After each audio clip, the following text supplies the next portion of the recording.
El Gobierno de la Tarde. Regresamos al Gobierno de la Tarde, ya son las 5 en punto, momento en que se integran Eddie Alcántara, Esteban Delgado, don Rafael Fafa Taveras y José Luis y yo, que estamos aquí desde las 3. Los recibimos cortésmente. José Luis está bien, José Luis tiene una semana que no trabaja. Sí, José Luis tiene que durar hasta las 9 de la noche. No, él estaba trabajando, pero en otro sitio. Bueno. Estaba cubriendo la serie del Caribe. No cogió el teléfono nunca cuando lo llamaron de la Z, pero bien. No, eso no es verdad. Yo soy testigo de que él me llamó varias veces para hacer unos reportajes desde Panamá. Y aquí no quisieron. Franci mintió entonces. Entonces Francis parece que mintió. Señores, Franci mentiste. Está bien. Buenas tardes a Yulisa, buenas tardes a Fafa, buenas tardes a Esteban, buenas tardes a José Luis Mendoza, bienvenido, gracias por este chocolatico que trajo directamente desde Panamá. Yo no sé si subieron ahora, pero cuando yo estaba allá eran a peso. Los chocolaticos eran a peso y traían 100, aquí estos traen 25, tienen que estar por lo menos. Pero tú lo calculas, como dicen los dominicanos, ahora peso el dólar. Pues le dicen peso a los Sí, dólares. sí, el dólar que circula. Fafa, buenas tardes. Buenas tardes, amigas y amigos. Aquí, en la única voz que le queda a este pueblo, la Z. Ay, yo pensaba que iba a decir Don Fafa. Hola, Yulisa. Saludos, José Luis Mendoza. Bienvenido. Saludos a. No, porque el material no llega hasta Eddie ahí. Alcántara, Don Fafa Taveras, Francis Villalona, los técnicos que nos acompañan, los amables oyentes de esta Z101, el gobierno. Yo estoy preocupado. José Luis, tú no tienes que saludar. Yo estoy preocupado. A ver. ¿Por qué? ¿Qué pasa? A mí me mandaron un video. Oh, te eximió del derecho, oye, José Luis, tú no tienes que no va a saludar porque José Luis está aquí desde las 3, te lo dijo, señora coordinadora. Oye, ¿qué pasa? Da tu chisme. Llegó alguien y me envió un video.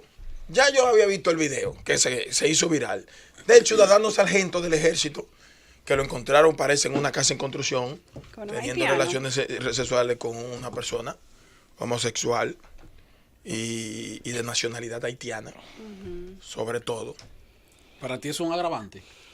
Yo no he terminado de decir lo que Que voy a sea de decir. nacionalidad haitiana. Bueno, pero espérate, porque es un soldado de la patria y los soldados de la patria están para defender nuestro Bueno, territorio, el principalmente de las amenazas fundamentales que constituye para la República Dominicana. Ahí yo nada más los veo dos nacionales puntos haitianos. negativos, que él estaba en su lugar de trabajo, o sea, él estaba en un tiempo de servicio. Él estaba de servicio. Él no estaba uniformado. No, sí, porque señor. quiero No, uniformado no. Yo iba a expresar mi Que queja. estaba trabajando, y segunda, si el nacional haitiano fuera ilegal y él le tocara No, él no estaba fiscalizar esa situación. Si él Ahora, estaba- si no es así, No, eso no es estaba problema de- de él. No, eso no estaba de servicio. Sí, pero que entonces lo han cancelado por ese escándalo. Sí, está bien. No, el compañero de puesto no sabe ni si es militar ni nada. Es un señor que también es militar. Óigame Entonces, bien. ¿qué pasa? O sea, ¿dónde está mi preocupación? Que es lo que yo quiero externar aquí, en esta augusta mesa. Yo encuentro correcta la decisión de que el jefe del ejército lo haya separado suspendiera. de la... Claro, ¿Pero que por sí. qué? suspendieron, no lo ¿Pero suspendieron. por qué Lo lo cancelaron. votaron? Pero bien cancelado. No, ¿Por no, qué? si él estaba... Y Esteban dice que no, que eso No, es no, algo no, normal no. y que Yo- esa yo relación digo- es normal. Yo digo que si él no problema estaba de él, si de no traba en horario de servicio, trabajo. si él no estaba de servicio y el ejército lo separó de la fila por ese acto, entonces el ejército actuó mal. Es una injusticia. Sí, pero no estaba de servicio porque Si cuando no él estaba se- de servicio, entonces no podía. Oye, el ejército no puede cancelar. Déjame aclararte Porque eso eso. es parte de su actividad privada. Déjame De su actividad aclarar. privada. Y él no ofendió a nadie. Ese es su problema. Y aparte que no ofendió a nadie, estaba con otro adulto. Está bien, igual Pero está que él. además de eso, estaba en un lugar apartado, en privado. O sea, él no quiso tampoco hacerlo en público. Yulisa, ¿Cuál no es el digas eso. problema? Pero óyeme, Ahora, si estaba de servicio, ya es otro tema. no, yo mira, lo primero es que no estaba de servicio. Lo segundo que quien lo encuentra no es... ¿Tú estás seguro que no co- estaba Pero de yo tengo el servicio? video y está requete analizado. No es que esté analizado. Bueno, Es vamos que a verlo, el lo ejército- ponemos. No, ponga ese No, no, video. no. Ah, pues lo El ponemos El asunto a la es cámara para que la gente A mí sepa. me da la impresión de que está ¿qué pasa? uniformado. Ah, bueno. como que Es tiene que un- quien diga que él no estaba de servicio es el ejército que tiene que decirlo. No, porque el que Tiene está... que Porque decirlo. la información que yo tengo es que él estaba en tiempo de servicio y que el haitiano era indocumentado. No, pero Sí, no... pero- Si ninguna de esas No, dos pero- cosas ¿y cómo te fueran servicio si ciertas, tú informado? espérate. El hecho de que el si haitiano ninguna sea- de las dos cosas son ciertas, entonces eso es su problema. No, pero el hecho de que el haitiano sea indocumentado tampoco tiene implicación legal ni de sanción. Si es en la frontera, sí. ¿Por qué si en la frontera sí? Porque Para eso es- tener relaciones Oye, sexuales con y- alguien en la no, frontera tiene que estar señores. legal. Y solo además- entró para acá para hacerle pero eso. sí, pero no tenía evidencia. No es otra Él cosa. puede alegar que él no tenía que él no tenía el conocimiento de que estaba indocumentado. Sí, puede la persona alegarlo. Se le olvidó preguntárselo. No se lo Entonces, lo que yo creo que si él no estaba de servicio, el ejército no tiene derecho de separarlo de las filas. Está bien separado. Si no estaba Está de bien servicio. separado. Es un sinvergüenza. ¿En nombre de qué? ¿Del discurso de la virilidad? No, en nombre de que si él va a hacer su vaina con quien él quiere, él tiene que buscar un lugar privado. Estaba en Porque ¿No era un lugar privado? No, no era un lugar privado, una casa en construcción cerca de un puesto. Eso era un lugar Y privado. cuando tú pasas por una casa de construcción, tú ves lo que está pasando. atrás de la Bueno, pared. no, hay sitios para esa cosa. Señores, No, ustedes están pero peleando estamos contra un discutiendo prejuicio algo muy original, que tiene este señor Sí, acerca sí, estoy de acuerdo con de la Fafa. libertad individual de la gente. Que hace para cree poder- que lo tiene, Fafa, Pero creo ven yo. acá, ¿Tú ¿cómo crees es? que es allante entonces? No, pero ven acá. Pero mira cómo él No, pone no, de fácil perdóname. que un ciudadano haitiano. O sea, Retiren como que los eso, retiren haitianos eso. no puede haber una relación romántica entre haitianos y dominicanos. Pero oye, Entre con un esa dominicano. misma ¿Cómo que no lógica puede hay. haberla? Puede La hay. haberla. Aunque me dicen por Aquí aquí hay que- por eso toda digo que una él- comunidad que resultó ser Que eso la no tiene nada que ver con descendencia romanticismo, dicen de por aquí. matrimonio dominicano con haitiano. Él menciona el hecho de que el homosexual con el quien el miembro del ejército tenía sexo es haitiano como un agravante. Es que eso no tiene Y que eso ver no tiene con nada que eso. ver. ¿Y si hubiera sido Es verdad sueco? que es un prejuicio de parte de Pudo haber Dios. sido un permítame venezolano, decir una un cosa. italiano, O un sueco. colombiano. Liquidemos ese diálogo, pues yo quiero que ustedes me permitan ¿Cómo que lo liquidemos? expresar una impresión que me produjo esta mañana esta emisora. Adelante, Fafa. Yo estaba oyendo el programa La Receta Médica y escuché a la doctora Lidia Soto, una cardióloga reconocida que trabaja esporádicamente o un día a la semana en ese espacio, que estaba con otra doctora, con Ana Robles, una neuróloga que yo conozco muy bien y que hace una semana dije aquí que tuvo un reconocimiento en Estados Unidos internacional por su dedicación y su capacidad, en un programa que lo dirige un psiquiatra. Y cuando yo escuché la cardióloga, la neuróloga y el psiquiatra hablando de la mujer, pensé, yo iba a llamar a Bienchi o a Bienvenido para decirle, desen ese lujo de hacer un programa especial con la ciencia dirigido a las mujeres, pero las mujeres desde el cerebro y desde el corazón, con esta gente que estaban ahí y por lo que estaban hablando. Sobre todo, porque así como ustedes ven estos prejuicios sobre la sexualidad, con las mujeres son más viejos. Y yo les decía, mira, más del 99% del código genético de los hombres y las mujeres es exactamente el mismo, más del 99%. Así que no hay diferencia. Pero hay más de 30.000 genes en el genoma humano. Y aunque la mujer tiene la cabeza más pequeña, tiene la misma cantidad que tienen los varones. Y eso yo creo que necesita que nosotros ayudemos a que se cree la conciencia de que cuando uno habla del respeto, está hablando de un reconocimiento que estamos frente a seres humanos que efectivamente nosotros debemos de todas maneras proyectar como tales. Imagínense que los varones y las mujeres tienen el mismo promedio de inteligencia, ya probado. Sin embargo, tienen una característica. Una parte de la actividad cerebral tiene más desarrollo en la afectividad que la que tienen en los hombres, la energía o la indagatoria. Cuando yo escuché esas dos leonas, a Lidia Soto y a Ana Robles, en un programa de un psiquiatra reconocido como Héctor Guerrero, me dije, el desarrollo de la conciencia de ciudadanía y de la convivencia necesita un programa así en esta emisora. La mujer desde el cerebro y desde el corazón, analizada por especialistas en la ciencia médica, no por aventurero ni por loco. Y yo quería, por eso le pedí a ustedes que dejáramos el comentario sobre una cuestión que hija de los prejuicios, porque estoy llamando a un esfuerzo precisamente para enfrentar la falsa idea de la superioridad masculina cuando es un detalle de ver las diferencias, porque está comprobado que el cerebro de los hombres y las mujeres tiene la misma cantidad de células 100% manejada en diferencia. contigo lo que tú estás diciendo. Entonces, yo quiero felicitar ese programa y pedirle a Bienchi y a Bienvenido que valoren esta propuesta de hacer un programa especial. Las mujeres, desde el cerebro y el corazón, manejada por profesionales de verdad, que ayuden a borrar los prejuicios que creen todavía que los hombres son superiores y que las mujeres deben ser dependientes. 100% de acuerdo contigo. Y ojalá que se haga, pero yo Ojalá me oigan. Ojalá te escuchen, pero yo no creo que sea un prejuicio el que yo tenga una posición. Él insiste. No. ¿Qué vaina? No, yo no insisto, no, que yo te puedo tener una posición Compadre, o percepción diferente sobre un tema. Bueno, pero tú dirás lo que tú quieras. Ahora, tú ves las cosas diferentes como yo la veo, y eso es democracia. Eso no significa que tenemos dos cerebros diferentes, o cerebros similares, o lo que tú quieras, como tú lo has dicho, entre mujer y hombre, hombre y hombre, mujer y mujer. No. Por lo menos de mi parte, y hablando con seriedad, de mi parte, ese acontecimiento que ocurrió ahí, y que tú dijiste que liquidáramos, que estoy de acuerdo contigo con que liquidemos ese tema. Yo no lo veo tal vez como lo ven ustedes. Pero ¿por qué no? ¿Cuál es el problema que tú le ves? Bueno, porque no debió estar un guardia, un militar, en un lugar que no es apropiado, teniendo relaciones con una persona, no importa la categoría que tenga, que sea del mismo sexo, lo que quiera, y de la nacionalidad que quiera. Cuando se publica en las redes sociales cualquier tipo de acontecimiento que se convierte en viral y afecta el pudor, que para mí lo afectó, se toman decisiones. Entonces, ¿qué vamos a hacer? ¿Aplaudirlo? ¿Hacerle una fiesta? No. Bueno, pues entonces vamos a hacer una fiesta. No hay que hacer una fiesta, pero no se le puede, si no estaba de servicio, ese miembro del ejército tiene No todo es el un delito derecho eso. de tener relaciones sexuales con otro adulto de cualquier sexo sin ofender Qué a la bueno. comunidad, por lo tanto en un lugar privado y al mismo tiempo sin someterlo a ningún tipo de coerción o de obligación. El que Por lo puede tanto, no demandar es es él al que le violación grabó el video. ni es abuso. ¿Tú crees? El gobierno de la tarde. Regresamos al gobierno de la tarde, ya son las 5:03. El COE emite una alerta para frágiles y pequeñas embarcaciones por fuertes oleajes.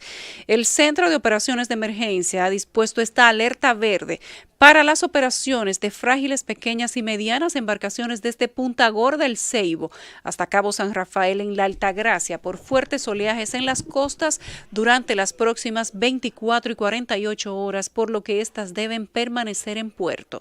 Desde Punta Mangle, en Montecristi, hasta Cabo Samaná, en Samaná, los operadores de las frágiles y pequeñas embarcaciones deben navegar con precaución, y también las de la costa caribeña, desde la isla Saona hasta Pedernales, según recomienda el boletín de esta tarde del Centro de Operaciones de Emergencias. En tanto que la Oficina Nacional de Meteorología informa que una vaguada en los niveles medios de la troposfera dará lugar a un cielo medio nublado en ocasiones, con chubascos dispersos sobre las provincias del noreste, sureste, este y algunos puntos de la cordillera central.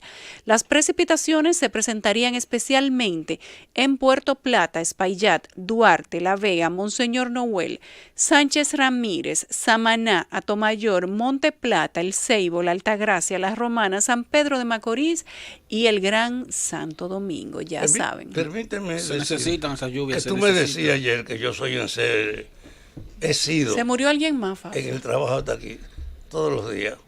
Es lo Ha que tú dijiste, fallecido la en Jayagua generación. afuera, Sí. provincia Hermanas Mirabal, la señora argentina Camilo Ureña, madre de Francisco Ángel Pantaleón e Isaías Ramés Pantaleón, que son dos personajes de la ciudad, de las tradiciones democráticas. Y será en el velatorio de la capilla María de la Concepción de Jayabo, pero esta tarde, a esta hora, deben estar sepultándola en el cementerio municipal de Salcedo. Yo repito esta información con un reconocimiento a una familia, la Pantaleón, que en Salcedo es de los troncos tradicionales, y darle nuestro pésame a la familia de la señora argentina Camilo Ureña. Señores, hay un bebé desaparecido que supuestamente fue sustraído de la maternidad de Los Minas ayer. La pareja de esposo, dos jóvenes, muy jóvenes, han ido a los medios de comunicación después de haber hecho la denuncia por la vía correspondiente cuando llegaron al Hospital Materno Infantil de Los Minas y no encontraron su bebé de aproximadamente 9 días de nacido. Presuntamente, el hospital se niega a entregarle su bebé, alegando que no tienen su registro de ingreso, debido a que en un caso se trató de un embarazo psicológico. Estos jóvenes han ido a diferentes medios de comunicación. La madre del bebé o del supuesto bebé se llama Talía Carvajal y el padre Guillermo Florián, padres de la criatura, quienes indican que ella dio a luz en ese centro el pasado 31 de enero, tras lo cual tuvo la oportunidad de ver la criatura en su pecho ese mismo día y amamantarlo por los siguientes 9 días consecutivos. Al llegar ayer al hospital, supuestamente no estaba el bebé y no aparecía su nombre en los registros del hospital. Este es un reto de aclaración para el Ministerio Público. Si ciertamente es, como en este momento alegan, el hospital alega que hubo un embarazo psicológico y los padres alegan que le secuestraron, que les robaron el bebé desde la maternidad. Qué caso tan lamentable. No hay cámaras ahí. No había. La maternidad no tiene cámaras. En esa área ¿Cuál no había maternidad cámaras. es? Los Mina, desde San donde se han Lorenzo, robado Los Mina. otros bebés. Esa no es la Sí, primera, ni la donde- segunda, ni la quinta, ni la novena vez. Bueno, pero Sí. igual sea la 30, La que no sé sea. cuánta, debió parar con algo tan simple como poner un circuito de cámaras. Eso y los accesos al área donde están los bebés puede controlarse. Mira, y te voy a decir una cosa, que los circuitos de cámaras, con el avance de la tecnología informática, eso es baratísimo, en términos comparativos. No, además de representa eso. un costo extraordinario. Además de eso, el acceso a las áreas donde están los infantes, los neonatos, se supone que tienen que ser controlados. Sí. O tiene sea, que puede ser haber controlado, carnetización, puede haber acceso a través de huellas a los familiares de quienes están inscritos, de quienes están anotados, enlistados, empadronados como pacientes, y en el caso obviamente de la maternidad, las pacientes, porque no va a haber un hombre pariendo, por más que alguna gente quiera en el mundo. Yo diría que como que no es tan imposible como pensar que puede prevenirse este tipo de escenario. Hay cosas como que pasan aún en el mundo y en nuestro mundo, en nuestro cosmos, como que uno no lo entiende. No lo entiende. De verdad que no. Mira, No es la primera vez que pasa, como tú dijiste, en la maternidad San Lorenzo de los Minas. Eso es hasta Sin cierto embargo, punto en los frecuente. casos anteriores, la policía ha dado rápidamente con el paradero del bebé. Las investigaciones han sido efectivas, no se ha tardado mucho tiempo y ojalá que en este caso se determine también quién está diciendo la verdad. Ella dice que estuvo los siguientes 9 días después del parto, alimentando el bebé en cuidados especiales del La área mamá. prenatal. Sí, porque el bebé nació prematuro. Ellos dicen que tienen todos los documentos e informaciones que dan, no, mira, ahí le dan veracidad a su caso, pero mira, ahí hay un la des- directora del hospital dice que No, ahí hay un no desorden. sabe. Y la mayoría de las cosas que ocurren ahí es con complicidad. Y te voy a decir lo siguiente. Si se puede comprobar o no que una persona dio a luz ahí, eso es fácil. Primero, porque hay médicos para determinar si ciertamente hay una mujer que parió o que dio a luz hace 9 días. No, todo se apunta desde el ingreso hasta el No vamos a nacimiento. suponer que no se apunte. Sí. Que llegue una mujer cualquiera y diga, yo parí un hijo aquí y hace 9 días. Primero, No, tiene que haber testigos y tiene que, insisto, hay apunte. claro, Hay que- hazte un examen físico, a ver si es verdad que dio a luz o no, para ver si está demente, lo que tú quieras. El libro de registro, porque eso Segundo. hay una estadística sobre la natalidad en el Segundo, país. los directores que han habido ahí han actuado frente a ese tema con irresponsabilidad, porque sabe que eso es el pan nuestro de cada día en el San Lorenzo de los Minas. Ahí. Un hospital que se comprometieron a triplicar la seguridad con la supuesta remodelación y el remozamiento del hospital, que nada más fue un lavado de cara de pintura, porque es lo mismo. Y no hay seguridad por parte, ni para los médicos que prestan servicio, ni para el que va a buscar una asistencia médica, y ellos lo saben. Así que no puede descartar nada. Ellos lo que tienen que hacer es terminar de hacer una investigación, tomarse el tiempo necesario para que haga esa investigación y después decidir, de acuerdo al levantamiento que haga, si va a comunicarle al país para que se entere de este tema, de que si ocurrió o no ocurrió el hecho. Pero ella no puede negarlo antes de las 24 horas de la denuncia, porque ella sabe que pasa ahí todos los días eso. Con complicidad de gente ahí adentro. Cuando yo era un muchacho, conozco un caso de más de 20 y pico de años. Más, yo conozco a la persona que le hicieron eso también. Y conozco donde estuvo también la muchachita que no era de ella. Porque eso pasa, todo el tiempo ha pasado en el San Lorenzo de los Minas. No descarten eso, termina la investigación. Termina la investigación. Pero, así que se actúa a la ligera, cuando se actúa con irresponsabilidad. Porque aparentemente la directora cree que o sin el aparente que ella va a estar ahí por siempre y por ende tiene que negar a las cosas que allá acontecen.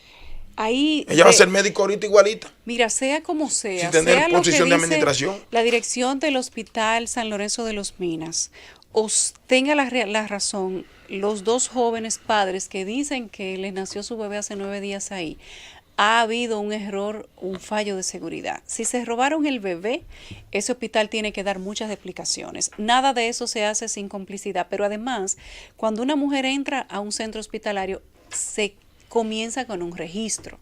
Si ella dice que cuando ella estaba dando a luz tenía un registro médico y ahora no aparece, entonces ahí todavía es más preocupante. Pero sí, ciertamente ella estuvo por 9 días amamantando a un bebé que no es suyo, prematuro, en un área de cuidado especial, y tuvo la oportunidad de entrar fácilmente a esa área sin que haya dado a luz en ese hospital. Estoy tratando de ponerme en las dos posiciones. Entonces yo creo que ahí el hospital tendría todavía más cosas que explicar. Peor aún. Porque significa que el sistema, el procedimiento es muy vulnerable, tan vulnerable que ciertamente es posible que se lleven un bebé. De que sea vulnerable, te reitero, eso siempre ha ocurrido ahí. Yo creo que en el lugar donde más ocurre ese tipo de acontecimientos es en el Hospital San Lorenzo de los Minas. Ellos lo saben. No desde ahora, no vamos a decir que en esta gestión ni en la pasada, toda la vida ha ocurrido ahí.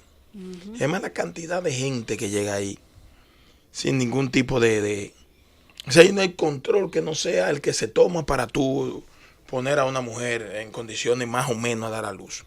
Pero como dice José Luis, no entra nadie a dar a luz ahí sin ningún tipo de control, no es verdad. Ahora, ¿quiénes son los administradores del control? José Luis, Esteban, Yulisa, Fafa. ¿Quiénes administran? La administración del hospital. Entonces, la administración del hospital tiene la facultad de verificar si ciertamente ocurrió. Y si no está actuando en complicidad con alguien que cometió el hecho, si ocurrió, ella tiene que decirle lo que ocurrió. Y si no ocurrió, como ella dice, entonces es peor el tema. Ahí es peor. Ahí es peor. Así es. Porque ella también pudiera ocultar los datos o el levantamiento que se hizo si ella está en complicidad con quienes cometieron el hecho. Si estuviera. Bueno, eso habría que probarlo. Porque yo había que probarlo. ¿Por quién administran el control de eso? Ellos. A nadie le dan un papelito. Está complicado de cualquiera de las dos formas. Lo cierto es que ojalá que la administración del Hospital San Lorenzo de los Minas y el Ministerio Público en conjunto con la Policía Nacional puedan darle una respuesta a la sociedad, ya no solo la familia, porque ahora esto se ha convertido en un tema de interés nacional y no puede ser que aquí se siga haciendo de voz populis la sucesión de hechos de los robos de bebé. Eso no es nuevo, pasa frecuentemente, pero se supone que en la medida en que van pasando y se va conociendo el modus operandi de la forma de cómo se hace, tiene que pasar menos, no pasar más. Es increíble. Antes de irnos a la pausa, yo quiero que hablemos con la gente, breves minutos, 2 minutos, Francis, bien, sobre las declaraciones del diputado, presidente de la Cámara de Diputados, el señor Camacho, quien ha dicho el día de hoy que la Junta Central Electoral es como las mujeres, que por más dinero que tú le des no le alcanza. Pero ese Camacho. Bárbaro. Camacho es Camacho.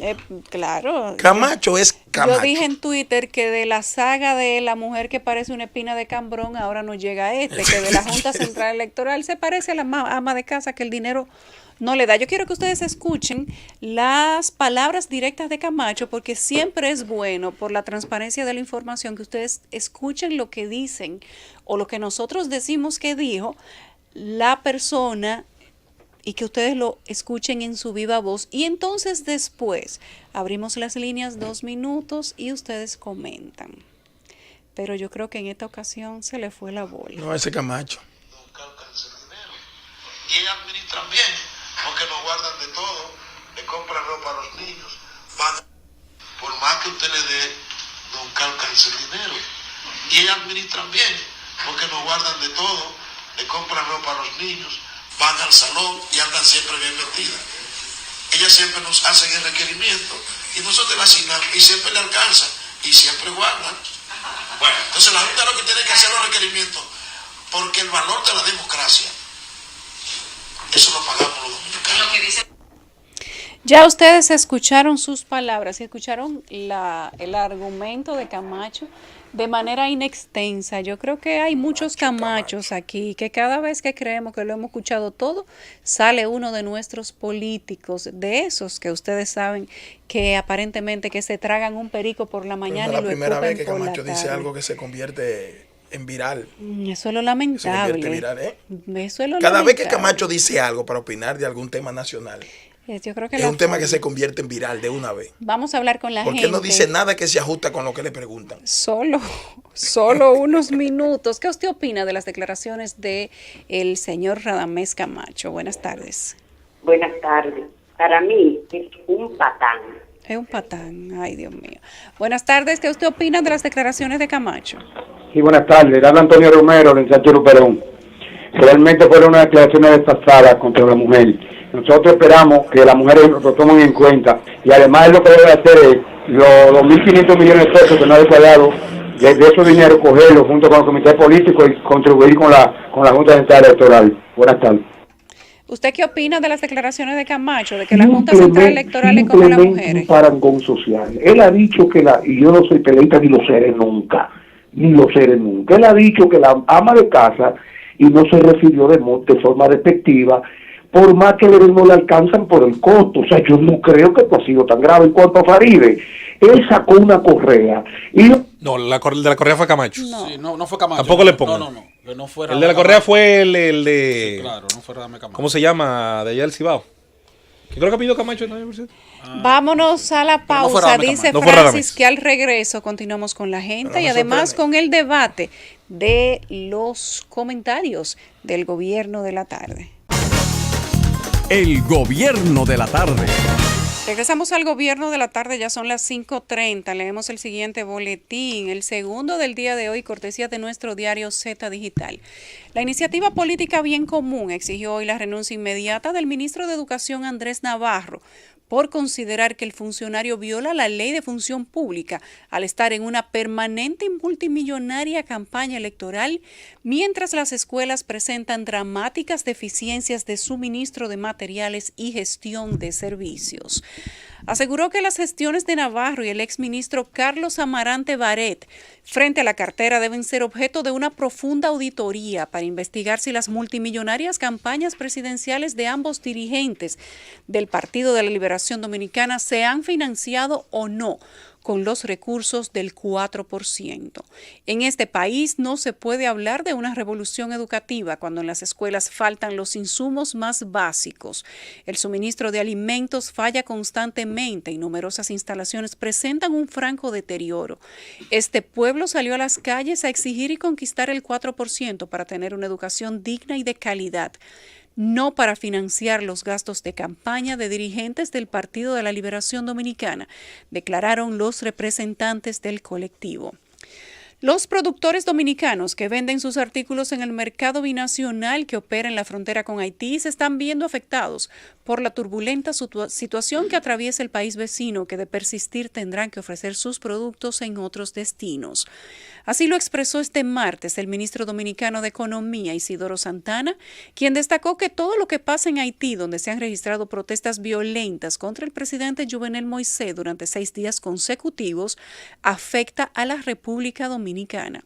El gobierno le da seguimiento a los acontecimientos en Haití con la finalidad de tomar las decisiones pertinentes, indicó Santana, quien lamentó que el país vecino no logre una estabilidad política, que es lo que todos deseamos. La investigación sobre los sobornos Odebrecht en República Dominicana dio pruebas del enriquecimiento ilícito por más de 1.000 millones de pesos, unos $20 millones por parte del expresidente del Senado, Andrés Bautista, imputado en el caso, según informa este martes la Procuraduría.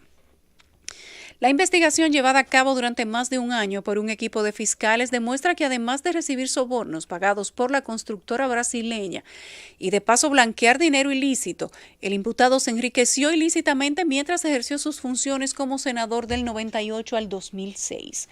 Partiendo del crecimiento obtenido desde la fecha en que toma posesión de su cargo como senador por primera vez en 1994, Hasta su última declaración de patrimonio en 2006, el incremento patrimonial de Bautista se eleva a un 1.074% de forma injustificada, según la información del Ministerio Público.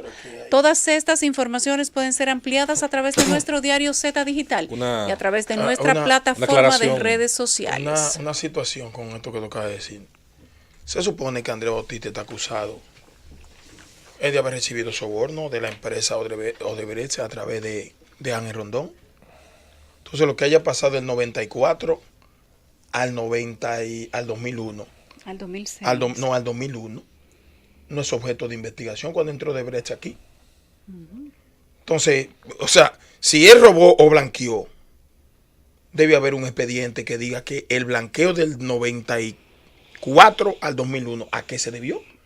Porque aquí la investigación de lo que se trata es de que si el soborno que dio Odebrecht, que lo admitió, él es parte de ese soborno, aún siendo... Pero todo esto es a raíz de las declaraciones de ayer en audiencia pero oye de algo, Carlos Salcedo. Pero oye algo, lo que se supo. Eddie, permíteme un paréntesis para no adentrarnos mucho en el tema, es simple. El otro Camacho era Noé Camacho, Esteban. Sí, Noé Camacho. Exacto. Mira, El de la correa. Mira, ¿qué resulta? En el expediente para el inicio de la investigación hay una delación premiada en brasileño. Esa delación premiada en brasileño no la conoce nadie, porque se maneja con discreción entre los ministerios públicos que acordaron, aunque que pactaron. Dijeron que iba a ser público. No, pero no la han querido hacer público, no la han querido leer, la han querido entregar para que se transcriba como ellos lo enviaron, para ver a quién le mencionan. El Ministerio Público está presentando una acusación de acuerdo a lo que transcribió. No es lo que recibió. No lo que recibió, no. Porque los intérpretes brasileños también fueron denegados ahí. Entonces, aquí de lo que se trata es que el juez tenga que creer en lo que dijo el Ministerio Público. Y si el juez va a hacer justicia, tiene que decir, ven acá, ¿dónde está la transcripción? No, las transcripciones deben estar en el poder del juez. Está bien, pero... Las transcripciones deben estar en el No, poder no, no. del Quien juez. administró en principio, óyeme, la Está transcripción bien, en español, el juez y el Ministerio Público. Pero el juez, y entregársela a los el Ministerio acusados. Público está en la obligación de entregar, Ahora, de entregar el legajo de pruebas al juez. Ahora, por lo tanto, se asume que el juez debe tener esa Sí, transcripción. ahora, ¿cuál es el misterio de que hay una delación premiada que dice quiénes están, quiénes no están? Tú hagas la transcripción, yo tengo que creer lo que tú me digas y tú no me das a mí el documento, cómo llegó y en el idioma que llegó, para yo transcribir, a ver si hay alguna coma. Por una coma tú transformas el contenido y el significado de una palabra por una coma. Y si hay una coma ahí que afecta a uno de los imputados, que tiene que tener la garantía de un proceso diáfano, transparente, equilibrado y con respeto a todos sus derechos. No. Ayer ese escenario, ese espectáculo, feísimo, porque mencionaron al presidente del Senado de la República. Pone a todo el mundo a dudar de la imparcialidad de la investigación. Porque no se violentó ni se fragmentó ningún procedimiento cuando se mencionó a ese señor. Y tiene lógica pensar que tú manejes 104 millones de pesos en la aprobación, siendo tú presidente del Senado, y el que manejó 3,000 y pico de millones haya sido tan serio que no cogió un pincho.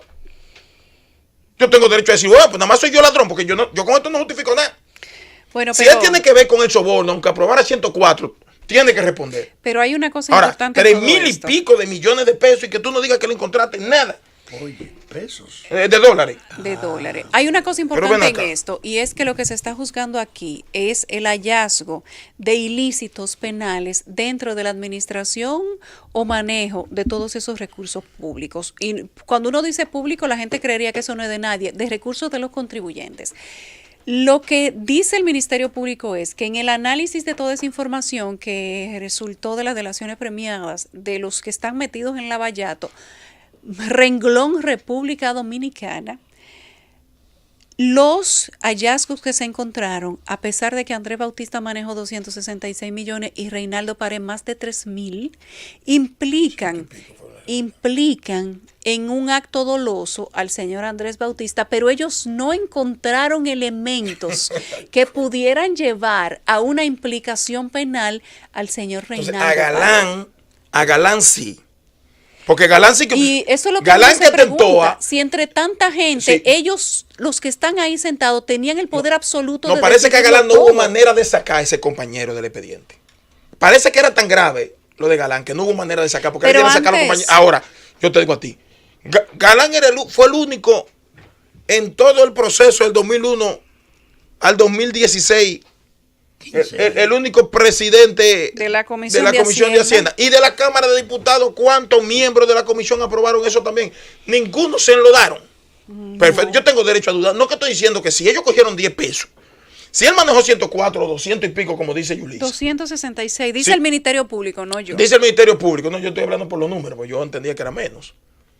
Ahora bien, perfecto, ahora, ¿dónde está la investigación que se le hizo a ese señor para demostrar que no cogió nada? Enséñela, entréguenmela. Para yo saber, bueno, yo estoy preso por 104, 260 y pico. Y yo estoy libre porque manejé más de Claro, 3.000 ahora, y no cogí un chele. ¿Tú quieres que te diga una cosa? Y se lo aconsejaron a Andrés Bautista. Andrés Bautista depositó una denuncia en la Suprema Corte de Justicia ¿Dónde o en la decía? Procuraduría, solicitando investigar a Joao Santana y a Mónica. Así es.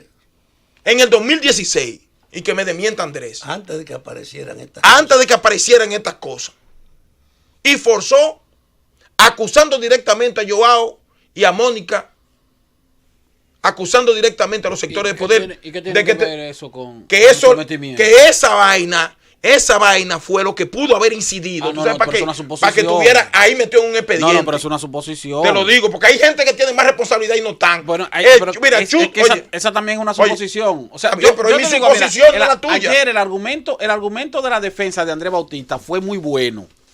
Presentarle al público y al tribunal, bueno, señores, pero miren, de manera estadística, nosotros vemos que durante la gestión de este presidente del Senado se aprobaron, no se administraron, se aprobaron financiamientos para esta empresa por montos muchísimo mayores, que representan 10, 15, 20, 50, 60 veces más de los montos que se aprobaron durante la gestión del acusado. Muy bien, eso es un buen argumento. Ese es un buen argumento para presentarlo ahí porque hace ciertamente suponer.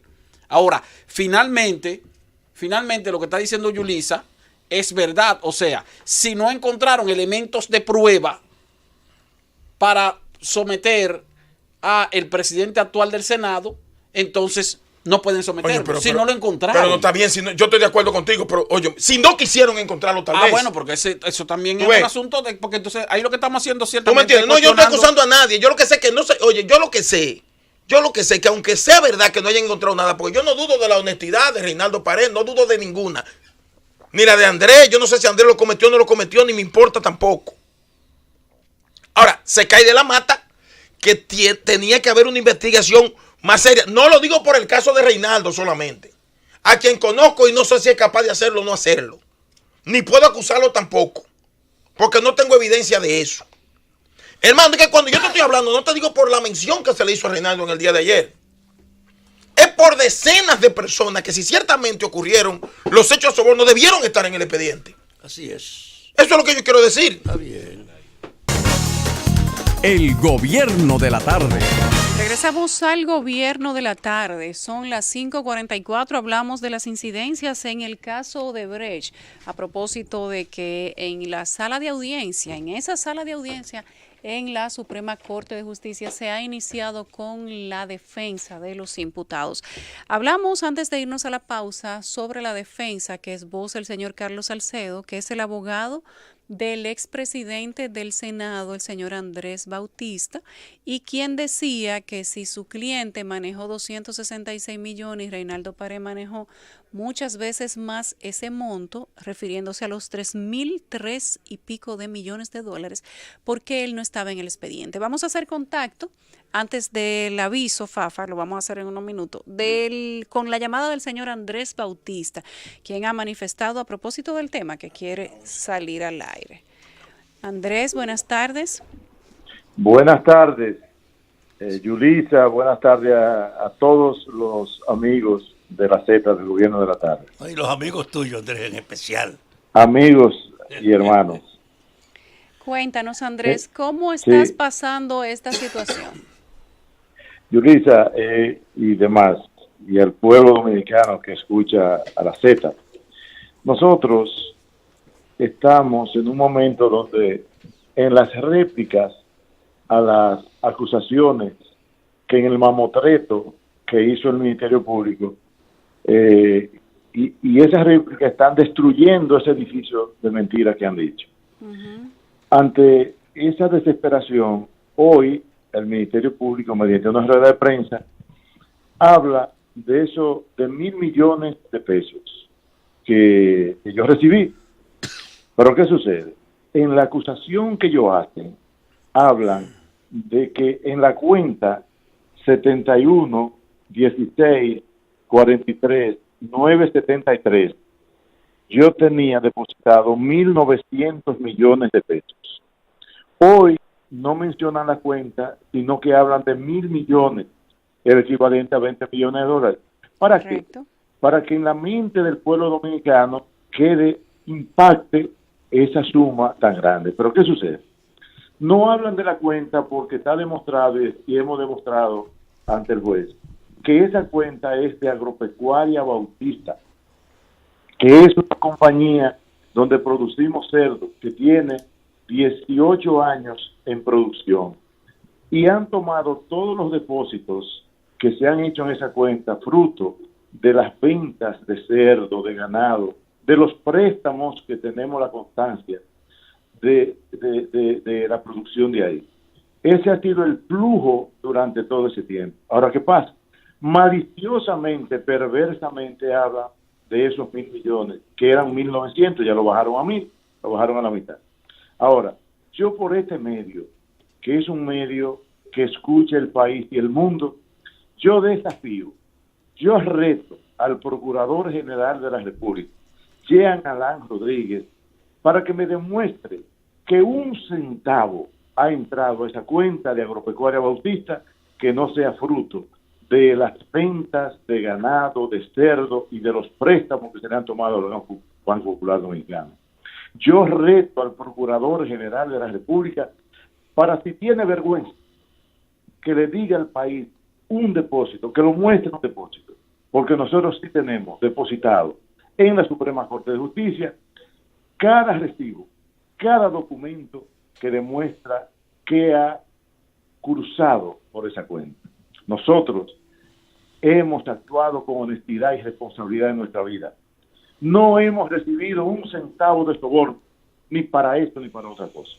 Por lo que nosotros los retamos para que muestre una transferencia, un depósito, que muestre algo, porque el asunto es inventar, porque a mí no se me perdona que yo elevé una instancia ante el Ministerio Público para que se investigara a Joao Santana, a su esposa y al hijo.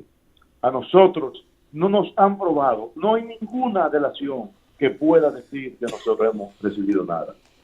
Ante la falta absoluta de la más mínima prueba, acuden a la difamación, acuden a usar el dinero del poder, el dinero del erario público para campañas sucias contra dirigentes de un partido de oposición que actuamos con seriedad y responsabilidad. Andrés. Por eso estamos chuyos en esta situación. Andrés, una pregunta. Yo hablé de esa comunicación. Esa comunicación que tú elevaste, yo dije que fue previo al inicio de la investigación y de la llamada a los posibles encartados a tomarse una tacita de café ante el Procurador General de la República. Fue antes de que comenzaran a llamar a los posibles implicados que depositaron esa querella o denuncia. Eso fue el día 2 de marzo del año 2016, que el Partido Revolucionario Moderno había establecido, lo primero que esa instancia se elevó el día 2 de marzo del año 2016. El partido también había aprobado que todo aquel que había sido presidente del Senado o de la República o de la Cámara de Diputados nos pusiéramos a disposición del Ministerio Público para cualquier información que entendiéramos y pudiéramos saber. De manera voluntaria nosotros acudimos el 23 de enero, un día después de la Marcha Verde, la primera Marcha Verde, al Ministerio Público, voluntariamente a plantear nuestra disposición. Nunca se nos llamó, nunca se nos dijo que se iba a investigar. Hasta el día 29 de mayo, que un contingente policial se apareció a la casa y nos sacó, nos filmó, nos exhibió por la ciudad y mandó a la fílmica a todos los medios de comunicación, porque lo importante era el espectáculo. Y eso tuvimos nosotros que soportarlo. Llevamos 625 días de látigos del Ministerio Público, del Procurador General de la República, y cada día es usando los medios. Esa información que sale hoy es la que salió hace tiempo, pero ahora la lanzan, no 1900, sino 1000. Pero no dice, porque no tiene la responsabilidad de decir que es de la cuenta de Agropecuaria Bautista. ¿Cuál es la diferencia, Andrés, entre tú y los otros imputados? Ya, tal como ustedes lo dijeron ayer, tú manejaste 266 millones en la presidencia, Reinaldo Pared manejó 3.000. Y a ustedes le había sorprendido que esa persona, el presidente del Senado actual y por muchos años, no está incluido en el expediente. ¿A qué atribuyes tú la diferencia? Yulisa, definitivamente hay dos cosas que quiero decir. Todo se ha querido trasladar al Congreso de la República. Por eso, hoy, de 7 acusados, hay 4 que somos senadores. Hay 3 del PRM, hay 1 del PLD, hay un abogado, hay un funcionario, y hay un exfuncionario del gobierno de Leonel Fernández, y hay un empresario. Entonces, se traslada porque el problema, en el fondo, lo quieren llevar a el Congreso. Pero ¿qué sucede, Yulisa y demás amigos y pueblo dominicano? ¿Quién elabora el proyecto? ¿Quién hace la licitación? ¿Quién busca el contratista? ¿Quién ejecuta la obra? ¿Quién busca el financiamiento y establece los fondos del presupuesto? ¿Es el Poder Ejecutivo? Sí. Entonces, eso se ha querido trasladar al Congreso Nacional para alejarlo de la realidad. Porque aquí no se ha querido buscar la verdad. Aquí no se ha querido averiguar cuáles son las sobrevaluaciones donde está la corrupción de verdad. El Congreso no le quita un punto ni le pone una coma a un contrato. Entonces, por eso nosotros decimos que ha habido una persecución, porque de 9 presidentes que ha tenido el Congreso Nacional en todo el trayecto de estas contrataciones, 5 en la Cámara de Diputados y 4 en el Senado, se ha ido a buscar allá atrás, hace 14 años, 16 años, a Chu Vázquez y Andrés Bautista, que hemos aprobado menos del 5%, y que yo en el caso particular del proyecto más grande voté en contra, que fue en el acueducto de la línea noroeste, están las actas, y tengo tres declaraciones juradas de 3 senadores. Sin embargo, se nos busca a nosotros, porque éramos el presidente y el secretario general del PRM, y que hacíamos oposición frontal al gobierno. Nosotros hemos sido víctimas, y lo entendemos claramente, y el pueblo tiene que entenderlo, de una persecución. Ahora, después que se hizo el espectáculo aquel, se sacaron los 3 miembros del comité político del PLD, y hemos quedado ahí las personas que ellos entienden que debemos cargar para descargar a los responsables verdaderos de la corrupción y la impunidad en este país.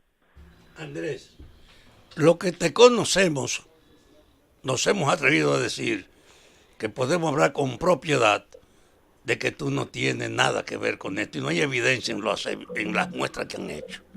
Ahora, tú sí estás consciente por qué está ahí, porque es para encubrir a los verdaderos responsables. Y ustedes van a servir para una cosa este expediente. Yo soy de lo que dice que aquí la justicia es un problema de mucha envergadura, que no tenemos una justicia creíble, que esta justicia está para proteger a los que la nombran, que ahora hay que hacer un pacto para hacer una justicia de verdad, porque es un relajo lo que están haciendo con ustedes. Dime.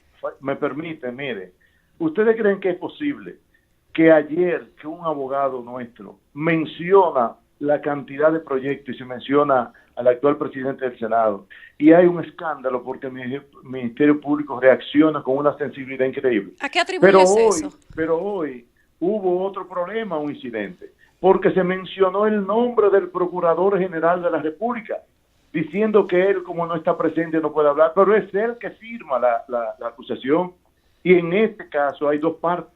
el Ministerio Público encabezado por el que firma el Procurador General de la República y los imputados que somos nosotros. Entonces no quiere que se mencione, porque aquí hay un endiosamiento de los funcionarios del PLD. Aquí se cree que son dioses y que no se puede tocar y que solamente ellos pueden mancillar el nombre de uno. A nosotros se nos ha maltratado, se nos ha vejado, a nosotros se nos exhibió por la ciudad y llevan 625 días hablando de uno personalmente, de nuestra esposa, de los hijos, de los amigos, de los hermanos. Óyete, y ellos son dioses intocables que no se puede ni mencionar el nombre. ¿Qué ustedes esperan Entonces, a partir yo de esto? finalmente quiero decirle, perdóneme, pero quiero aprovechar este medio, que es el medio del pueblo, y se le permite a uno decir la verdad. Señores, aquí se está ocultando la corrupción, aquí se está ocultando las sobrevaluaciones, y todo se ha querido reducir a $92 millones. Entonces, los hombres y mujeres que en este país queremos vivir en democracia y que haya una verdadera justicia, no podemos hacernos cómplices de esa estrategia tendente a sepultar para siempre la corrupción en este país. Gracias a Andrés Bautista, que ha tomado nuestra llamada para preguntarle sobre lo que pasó ayer en la sala de audiencias de la Suprema Corte de Justicia. Tenemos que hacer una pausa. Al regreso volvemos con los comentarios de todo el equipo del Gobierno de la Tarde. El Gobierno de la Tarde. Regresamos al Gobierno de la Tarde. Ya son las 5:59, a un minuto de entrar en la recta final. Don Fafa Taveras tiene un anuncio importante que hacer. Yo recibí una visita de Nagua que llegó esta tarde aquí, encabezada por Miguel Vázquez, Napoleón Vázquez Aponte, Elvio Osiris Rodríguez y Tomás de Jesús. Ellos son el Ministerio de Nagua de la Ciudad de Dios para las Naciones y el Mundo. Y están celebrando el 15º aniversario de la fundación de ese ministerio. Y con motivo de ese ministerio, ellos están organizando un día de humillación, de clamor y de exaltación de Dios, que es la guía de sus creencias. El 20 de febrero, ellos, frente a las oficinas gubernamentales de Nagua, están convocando a toda la región y van a tener ahí hasta los militares para Cristo, con la banda de música de la Fuerza Aérea. En un país donde hay tanta tendencia a la prostitución, a la anarquía, al engaño y a la mentira, yo veo como una gran cosa que se produzcan estas acciones porque tienen un valor ético, ayudan a fortalecer la confianza de la gente en los valores y tienen un valor también fraternal porque el vínculo que representa sus relaciones se fortalece con estos encuentros. De hecho, yo saludo esa iniciativa de los compañeros que solo pude recibir porque el trámite en la Z para poder presentar a la gente ahora es hacer con tiempo la solicitud formal aquí, según los dueños de esta empresa. Vamos a los comentarios y el primer turno es de Eddie Alcántara. Gracias, Yulisa. Miren, dos cosas. Lo primero, que ahorita hace un ratito vi en el periódico vespertino el hecho de que el delegado del Partido de la Liberación Dominicana anunció que el PLD iba a cubrir los gastos de su proceso interno. Y hay que ver, cuando él habla de que lo va a cubrir, de cuánto estamos hablando, porque se supone que si son 1.449 millones y el proceso del PLD es tan complejo, se supone, exacto, se supone que ellos tendrían que tener en caja 900 millones, 800 millones para el proceso. Entiendo yo, creo yo. Si pueden llamar y aclarar el delegado. Yo creo que el Partido de la Liberación Dominicana puede tener esos fondos. Está bien, pero yo creo que, oye, hacer ese gasto es un abuso. Pero deberían hacerlo todos los partidos políticos. Pero está bien, pero 900, 400, porque no pueden costar 100 millones ni 50 millones de pesos. Porque si la Junta dice que son 1.449, porque ella quiere que le compren aparatos para ellos seguir con los procesos en adelante, que después no van a servir para las primarias dentro de 4 años. Bueno, hay que ver, porque la ley lo contempló así, de que la Junta iba a intervenir en eso.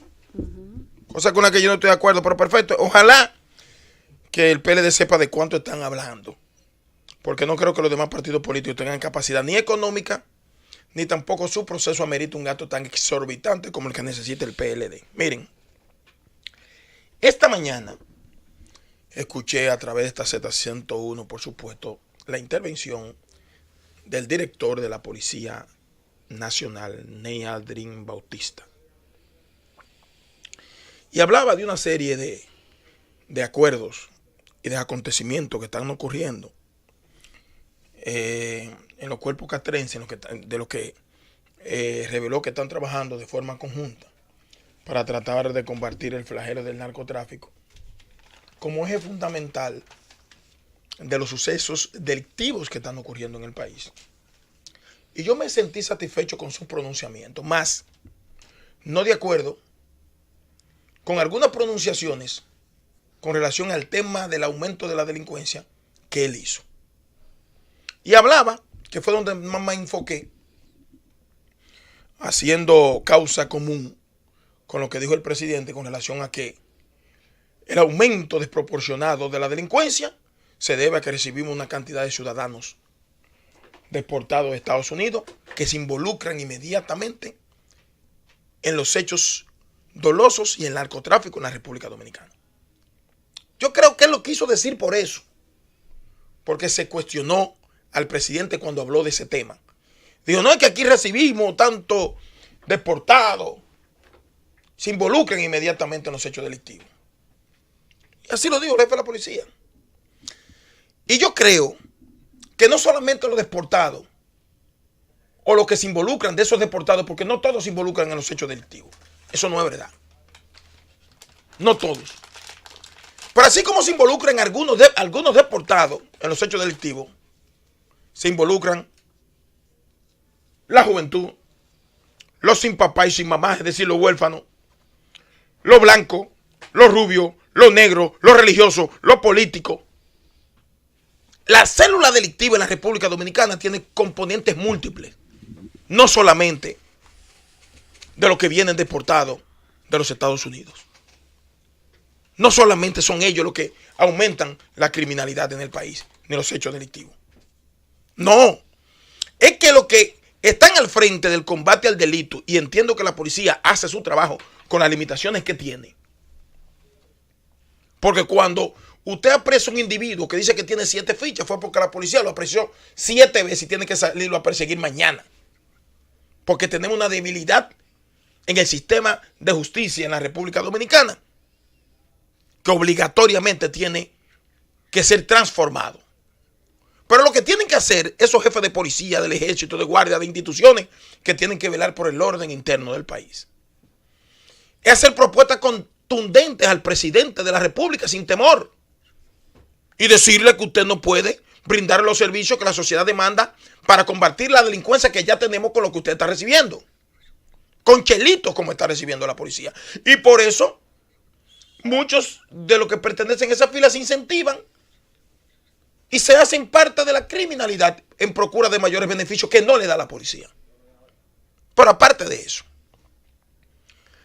estamos en un país donde todavía un juez emite una sentencia que no se sustenta legalmente y los dominicanos tienen la capacidad de acatarla al que se le imponga o a quien le sea oponible una decisión de un juez.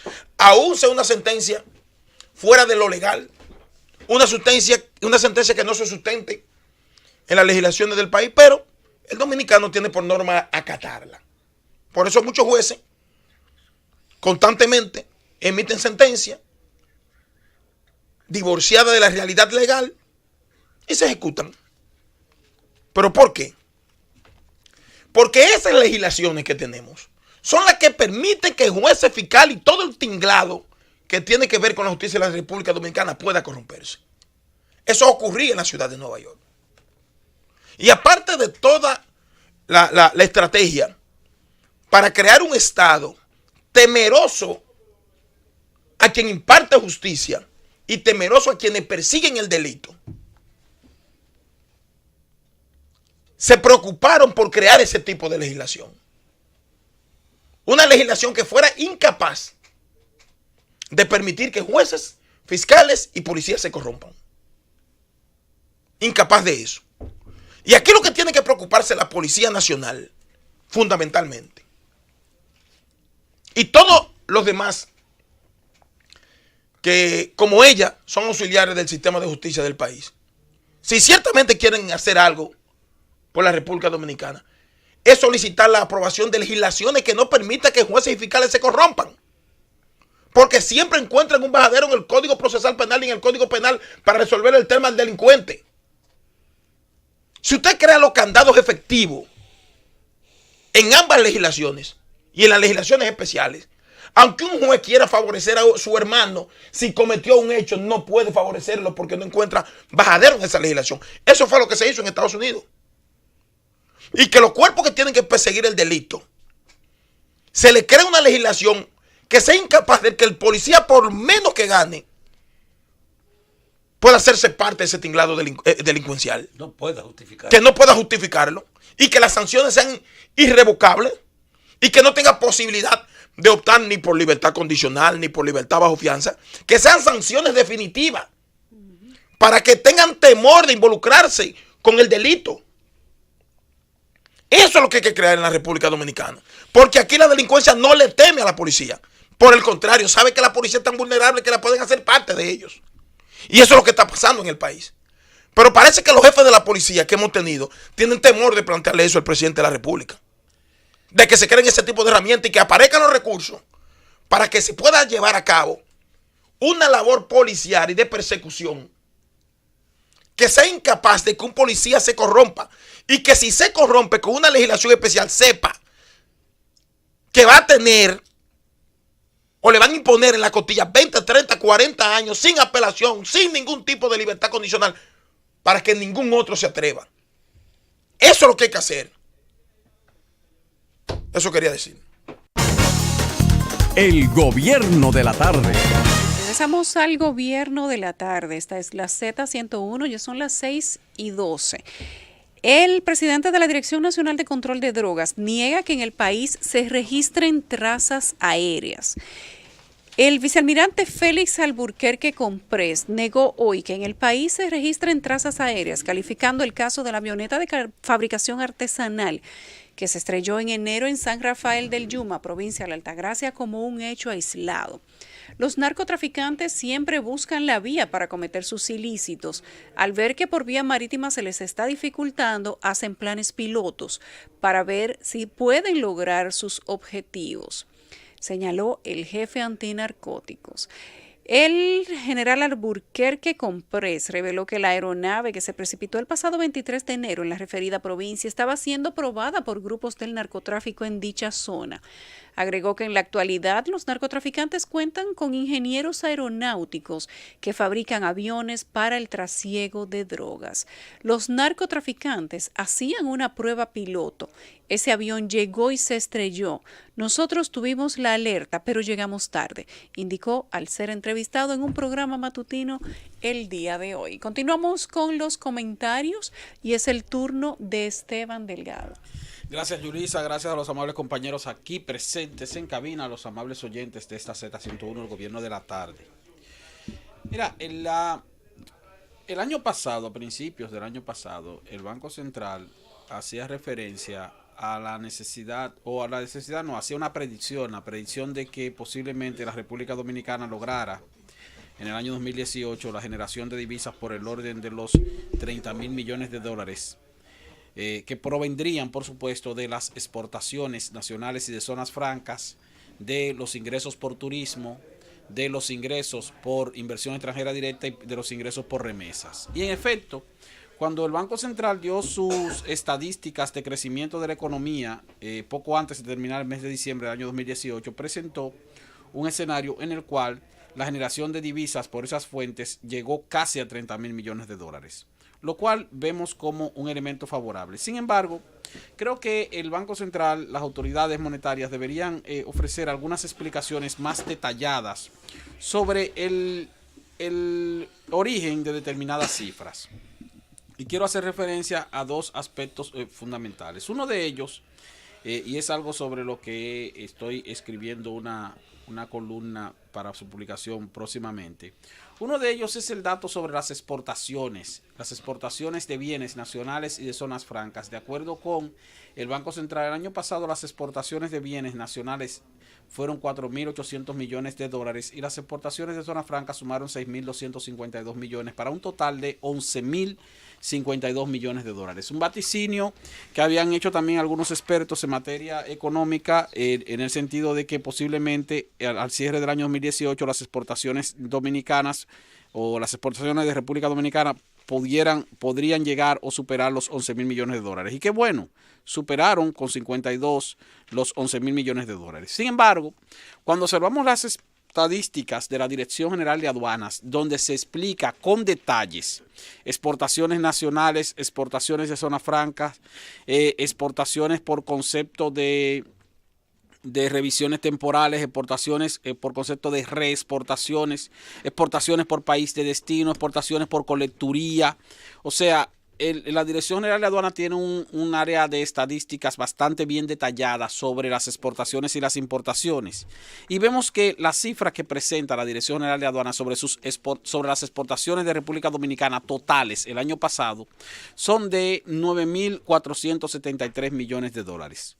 Una diferencia entre el monto de exportaciones que reporta el Banco Central y el monto de exportaciones que reporta la Dirección General de Aduanas de 1.579 millones de dólares. Eso es una diferencia, señores, de 14.3%. Si hubiera una diferencia tal vez de, qué sé yo, 100, 200 millones de dólares, como ocurre, por ejemplo, con la generación de empleos formales en las estadísticas del Banco Central y en las estadísticas de la Tesorería de la Seguridad Social, que generalmente varían, pero varían entre 2, 3%. Entonces uno no lo vería más que como tal vez como que cálculos preliminares te llevan a entender que una cantidad puede ser diferente de otra, pero no a mucha distancia. Ahora, el hecho de que la institución que lleva los números sobre todo lo que entra y sale de la República Dominicana de manera formal por los puertos y aeropuertos del país, tenga unas cifras que varían en un 14.3% a las cifras que ofrece la institución que lleva las cuentas nacionales del país, en este caso el Banco Central, entonces es una diferencia muy grande. ¿Por qué una diferencia muy grande? Porque también es una diferencia que hace que nos acerquemos más a la meta o a la predicción de generación de divisas por el orden de los 30.000 millones de dólares, sumando exportaciones, turismo, inversión extranjera directa y remesas. 1.579 millones de diferencia, un 14%, creo que es algo que amerita que nuestras autoridades monetarias, entiéndase del Banco Central, pues ofrezcan algún tipo de explicación para ver de dónde sale esa cantidad extraordinaria de dinero adicional en las exportaciones nacionales y de zona franca, porque el informe, repito, que ofrece el Banco Central es un informe que solamente hace referencia a las exportaciones nacionales, un monto específico, y a las exportaciones de zona franca, un monto específico, pero no entra en detalle. Sin embargo, las estadísticas de la Dirección General de Aduanas sí aparecen bastante detalladas, como dije, por colecturías, por puerto de origen, por país de destino y de origen también, y por diferentes renglones, o sea que se especifica de manera mucho más detallada. Y repito, el Aduana dice que exportó 9.473 millones de dólares, o que se exportaron en el país 9.473 millones de dólares, y el Banco Central habla de 11.053 millones de dólares. Otra diferencia que veo también en las cifras del Banco Central referentes a la generación de divisas en el país es que en esta ocasión, para el año 2018, el Banco Central informó que las divisas generadas por el sector turismo sumaron 7.610 millones de dólares. El sector turismo generó 7.610 millones de dólares, un crecimiento de alrededor de un 10% en comparación con el año pasado, que fueron 7.700 millones de dólares, 7.177 millones de dólares o algo por el estilo. Pero bueno, el asunto es que en forma adicional a los 7.610 millones de dólares, el Banco Central incluye un capítulo que dice otros servicios. Y en ese otros servicios pone un monto de 1.678 millones de dólares. O sea, el turismo generó 7.610 millones de dólares. Y dentro del mismo turismo hay un renglón llamado otros servicios que generó 1.678 millones de dólares. Pero tampoco está explicado. O sea, ¿de dónde salen esos 1.678 millones de dólares adicionales a los 7.610 millones de dólares que generó el turismo el año pasado? ¿Por qué creo que el Banco Central debe dar también algún tipo de explicación en ese sentido?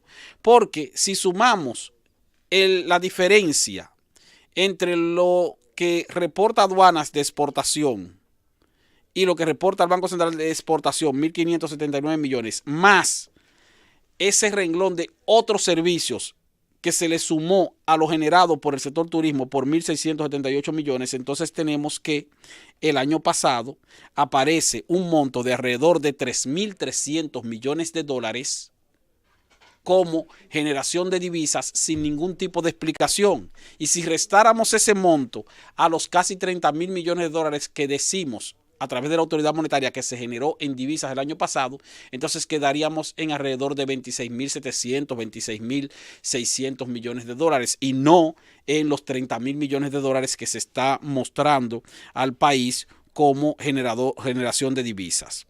Se pudiera decir, bueno, pero total, un monto diferente o un monto más alto, un monto más bajo, tal vez no tiene mucha incidencia. Yo creo que sí la tiene, más tratándose de una institución como el Banco Central, que es la institución que lleva las cuentas nacionales, que aquí mismo en este escenario hemos defendido bastante sus cifras estadísticas publicadas y consideramos que es una institución creíble. Por lo tanto, para hacerla mucho más creíble, exhortamos a sus autoridades a que en la presentación de sus estadísticas hagan una explicación un poco más detallada cuando incluyen montos tan exorbitantes y los enfocan en una ventana que simplemente dice otros servicios, como si se tratara de, bueno, otros servicios. Si tú simplemente lo incluyes ahí, pues entonces yo puedo poner otro servicio y en vez de poner 1.678 millones, puedo poner 2.000 millones. Otro servicio, puedo poner 1.000 millones, puedo poner 3.000 millones. O sea, hace que se torne increíble o que se generen dudas de parte de la población cuando se ponen ese tipo de montos en renglones sin justificación en un área donde estamos hablando de estadísticas, en un área donde estamos hablando de generación de dinero, donde estamos hablando de generación de divisas, en este caso para presentarle al país resultados bastante positivos de las cuentas nacionales. Qué bueno que hayamos exportado 11.052 millones de dólares el año pasado. Ahora, qué problemático resulta que la Dirección General de Aduanas diga que no fue esa cantidad, sino que por el contrario, fueron 1.579 millones de dólares menos de lo que está reportando la autoridad monetaria. Si desde las propias instituciones del Estado se generan diferencias en cuanto a la presentación de cifras que deberían verse como logros de desarrollo y de progreso del país, entonces se torna difícil de defender el argumento de ese logro de parte de personas que como nosotros confiamos bastante en las cifras que constantemente da a conocer el Banco Central sobre el crecimiento de la economía de diferentes renglones. A propósito, del año pasado, la economía medida por el Producto Interno Bruto creció un 7% y dentro de ese 7% ha de establecerse que influyó en parte la generación de divisas. Pero si la generación de divisas fue 10 o 15% menos de lo que en realidad se dice, entonces uno se queda como un poco dudoso en ese aspecto. Antes de finalizar, quiero hacer referencia brevemente a la afirmación y que mencionó también el amigo Eddie Alcántara de que las primarias, el Partido de la Liberación Dominicana acaba de anunciar que va a cubrir, que el Partido de la Liberación Dominicana va a cubrir el costo de las primarias de su partido. Y hago esa referencia porque se torna interesante, ya que en comentarios anteriores el amigo Eddie Alcántara había dicho que si las primarias han de costar 1.449 millones de pesos, la mayoría de ese monto ha de ser para cubrir la costosa primaria del Partido de la Liberación Dominicana porque es la más grande y la más amplia.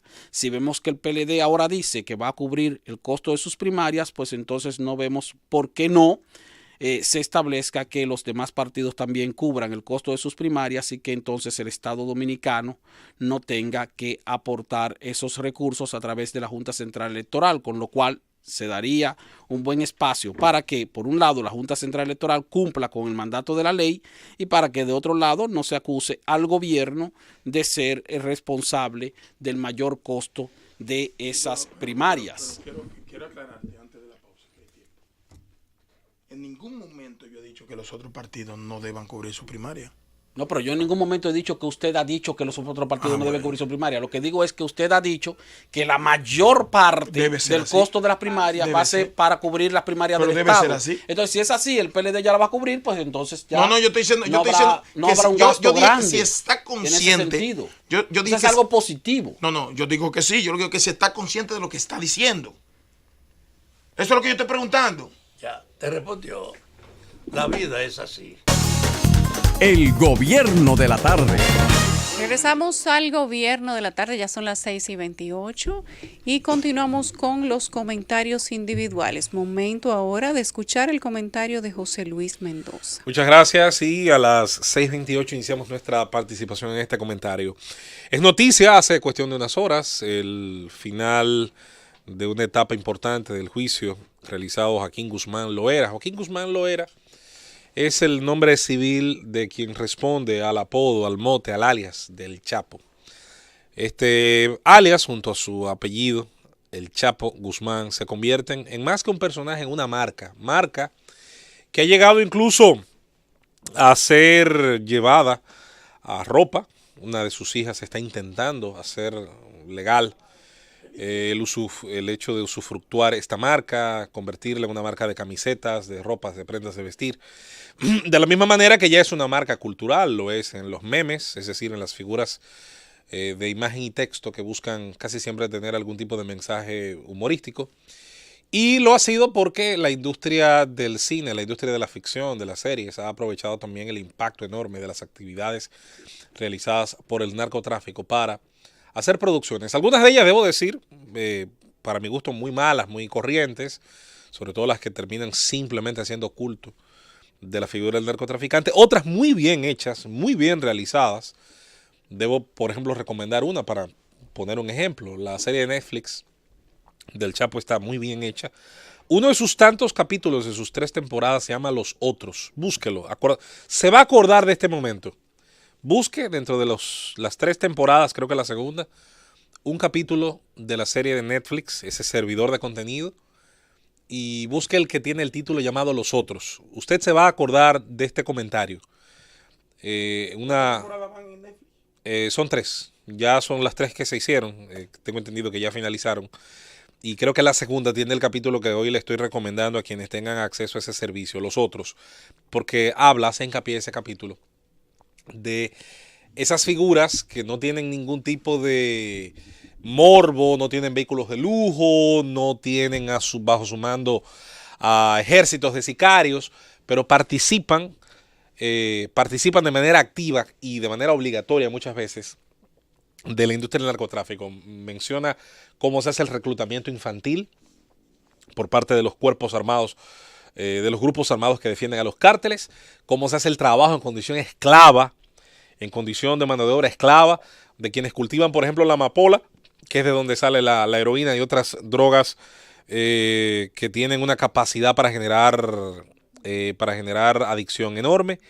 Y obviamente, pues, el caso de las desapariciones, de lo que se habla muy poco. Las desapariciones, sobre todo en el norte de México, y sobre todo las que padece la mujer joven, más que nada, que es raptada para fines de ser llevada como carne de cañón, para satisfacer las necesidades, las apetencias sexuales muchas veces de estos grupos, y muchas veces después de hacerlo, después de ser ultrajada, violada, estuprada, esta mujer es integrada a las redes de trata de blancas, donde también el negocio de la prostitución se ve manejado, dominado por estos cárteles, de manera que estos cárteles tienen dominio sobre tráfico de sustancias ilícitas, el uso de armamento ilegal y del sicariato como la parte fuerte, como la parte fáctica de sus dominios, y además obviamente del tema de las drogas, también lo relacionado a la trata de blancas y también de inmigrantes, porque dominan las rutas que antes dominaban los coyotes y que ahora esos propios grupos dominan para llevar inmigrantes a Estados Unidos. Hay un caso, un paréntesis, de un jugador de Grandes Ligas, Yasiel Puig, exjugador de los Dodgers, ahora de los Rojos de Cincinnati, que en su periplo, a su salida de Cuba, él salió por el área de Yucatán, es un área que no se menciona tanto, pero que han usado algunos cubanos para salir, llegan a México porque es un área menos vigilada, y utilizan el territorio mexicano para usarlo como puentes a Estados Unidos, como hacen los centroamericanos. Y en ese trayecto, dice Yasiel Puig, dijo en una oportunidad que había estado en poder precisamente de los Zetas, que fue un grupo que, como muchos recordarán, pues tuvo una gran incidencia dentro de este tema del narco. Vuelvo al Chapo. Antes de entrar al Chapo, Sí. llama la atención, ciertamente, cuando uno ve esas series y documentales también interesantes que se hacen sobre cómo funciona el tinglado de todo lo que influye en el narcotráfico.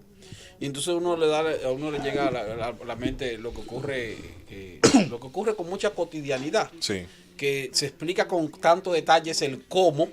Sabemos cuál es el problema, cómo funciona ese problema, y entonces Claro. no encontramos la solución. Entonces Bueno, uno dice, pero ven acá. el problema es ¿cómo que conocemos todas las intríngulis de este mal, y las conocemos también, que somos capaces de presentarlas incluso en forma de un documental o de una serie de tres temporadas, y sin embargo no se resuelve. Bueno, Sigue igual. ahí está el tema y ese es el que quería abordar precisamente. El Chapo es juzgado, es condenado a cadena perpetua, pero el Chapo es uno.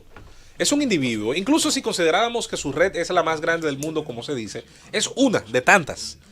Es un cártel, es un grupo de los tantos que tienen acción, que tienen efecto directo y que manejan volúmenes de estupefacientes, de armas, y que tienen responsabilidades alrededor de miles de asesinatos. Es solo uno de tantos grupos. Este individuo, que es un hombre de 60 y tantos años, es condenado a cadena perpetua. La esperanza de vida en México anda por 70 y tantos, 76, 77. La de Estados Unidos es más alta, anda por 80 bajito. Es decir, en condiciones normales, utilizando las matemáticas, él estaría alrededor de 20 años de llegar a los niveles de la esperanza de vida del lugar donde él va a ser presidiario. Pero él es uno. El Chapo, mientras ha estado detenido desde el año 2015 para acá, se ha triplicado, según las autoridades, el tráfico a los Estados Unidos de heroína. Mientras que el tráfico de fentanil y de otras drogas sintéticas, que por cierto también son trabajadas y traficadas por los grandes cárteles del norte de México, por lo menos se han duplicado en el caso de alguna de ellas. Esto es importante escucharlo, sobre todo porque hay un pleito cultural que no va a terminar por ahora, y en el cual nosotros hemos fijado una posición y la vamos a mantener. La guerra contra el narcotráfico en la forma en que está actualmente diseñada no hace sino, como decía Milton Friedman, hacer del Estado un socio de la industria del narco. Y hablamos del Estado norteamericano, del Estado mexicano, del Estado dominicano, de todos los estados que han decidido abordar el enfrentamiento armado a través de instituciones policiales y militares sobre la base de prohibir el comercio de esas sustancias y criminalizar no solamente la venta de las mismas, sino incluso el consumo. Eso contribuye, no sino, a elevar el precio del producto y hacer muchísimo más rentable la actividad que está relacionada al tráfico de la misma. El cártel de Sinaloa puede haber perdido a su líder, puede haber perdido a algunos de sus más importantes gerentes, puede haber perdido a 14 o 15 de los más importantes de su organigrama. Sin embargo, tiene suficiente rentabilidad como para sustituir a esos que se van y mantenerse siendo no solamente tan rentable como en antaño, sino incluso más rentable que cuando hasta hace un par de años era operado por su cabeza más visible y más célebre.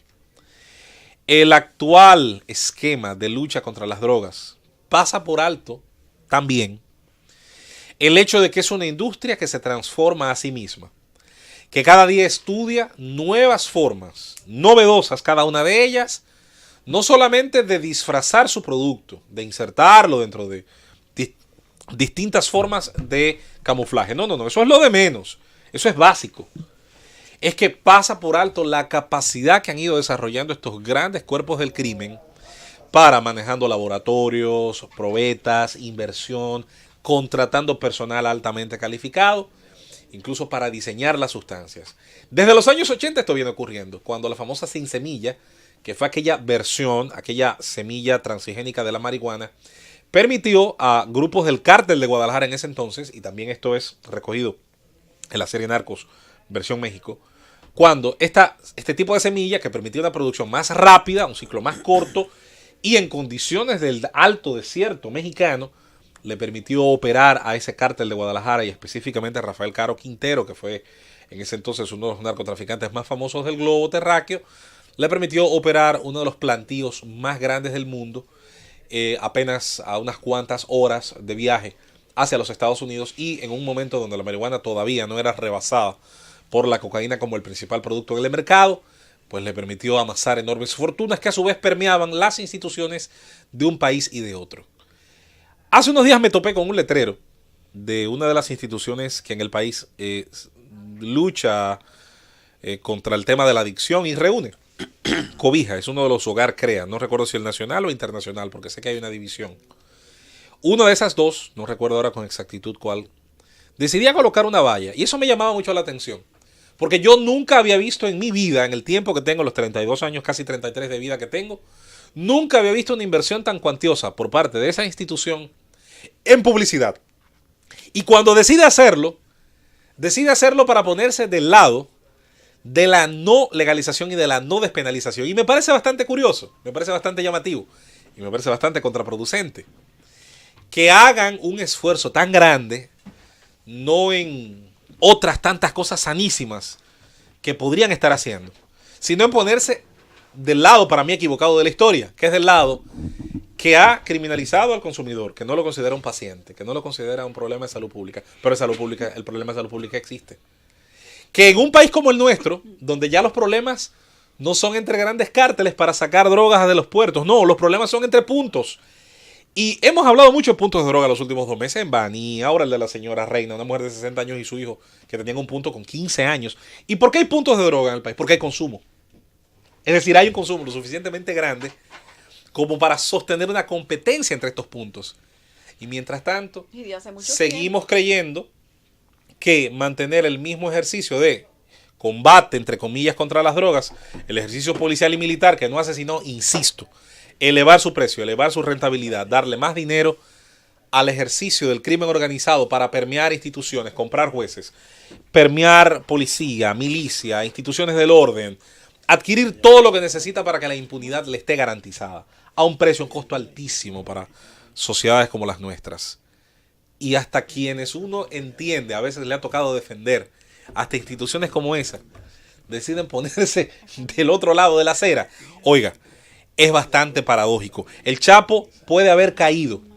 Hoy hay 2, 3, 4, 5 que están ocupando su lugar y que pronto van a dividirse y van a crear nuevas instituciones del crimen organizado que no solamente van a suplantar la que existía, la van a superar, sobre todo mientras la tosudez y la estupidez del ser humano y los intereses en este tema sigan estando por encima de la lógica más elemental. El gobierno de la tarde. Este es el gobierno de la tarde desde la Z101, son las 6:42. Momento de escuchar el comentario de don Rafael Fafa Taveras. Cuando uno pone los ojos en la actualidad, tiene una muestra para escoger lo inmediato o algunas cosas que van más allá del inmediato y que pueden llamarse un poco más trascendentes. Por ejemplo, yo vi ayer al licenciado Luis Abinader haciendo una declaración en la que él ofrecía su determinación de luchar por la gran unidad que hace falta en el país para enfrentarse a un poder de 2 décadas y de un uso tan marcadamente particular de las oportunidades del mando que nadie puede ignorar que está luchando contra un poder doble, político y económico. Y si usted va más dentro, sabe que está luchando con un poder también del descaro, que no le importan las condiciones para tratar de mantenerse en el poder. Cuando vi esa determinación del compañero Abinader, yo me dije, ¿y cómo conseguir la unidad? Porque vi también a Hipólito en una reunión con los empresarios, ofreciéndole a los empresarios una buena relación como parte de su candidatura. Ambos saben que necesitamos lograr la unidad de la plataforma desde la que trabajan y además la relación de esa plataforma, que es el Partido Revolucionario Moderno, con la abrumadora mayoría de este país que está expresando de alguna manera un desencanto frente no solo a la continuidad del poder, sino al ejercicio como ese poder se ha materializado. Entonces vuelvo y me pregunto, la unidad no se puede conseguir solo con declaraciones. Hay un camino para la unidad.